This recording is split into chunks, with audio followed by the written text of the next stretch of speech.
Hi. അപ്പം നമ്മുടെ big ബോസിലെ promo ഉണ്ടായിരുന്നല്ലോ.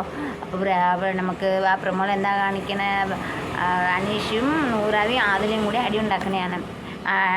അനീഷിൻ്റെ കയ്യിൽ പഴരിപ്പുണ്ട്, അത് പൊളിച്ച് വെച്ചിരിക്കണം. അത് സാണവാസം എടുത്ത് തിന്നുകൊണ്ട് അനീഷ് വഴുക്കുണ്ടായിക്കൊണ്ട് നടക്കണം. അപ്പോൾ അതിൻ്റെ കൂടെ അക്ബരും എന്നൊക്കെ പറഞ്ഞ് ചോദിക്കുന്നുണ്ട്. അനീഷ് ചെയ്തപ്പോൾ തന്നെ കാണിക്കുന്നുണ്ട്. അപ്പോൾ അങ്ങനെ പോകുന്നു. പിന്നെ അത് വലിയ തമാശയാണോ വലിയ പ്രശ്നമാവുമെന്ന് അറിയാൻ പാടില്ല. അനീഷല്ലേ എന്തെങ്കിലും ഇത് നീട്ടി പോകാൻ ചാൻസ് ഉണ്ട് ഒരു അരമണിക്കൂറുകൾ. പിന്നെ അടുത്ത നമ്മൾ എന്താ രാവിലെ തന്നെ അടി കണ്ടായിരുന്നു ലൈവില്. മറ്റേ തിന്ന പാത്രം ആരെയും കഴുകിച്ചാലും വയ്ക്കിട്ടാലും അവിടുത്തെ പാത്രങ്ങൾ കഴുകി വൃത്തിയായിട്ട് വയ്ക്കണം. ഇപ്പോൾ ഒരു ഷോയല്ലേ, എന്തോരം ജനങ്ങൾ കാണുന്ന സ്ഥലത്ത് ബെന്നിയും മസ്താനിയും പാത്രം കഴുകാൻ ഭയങ്കര മടിയാട്ടോ. കഴുകാൻ ഭയങ്കര മടിയാണ്.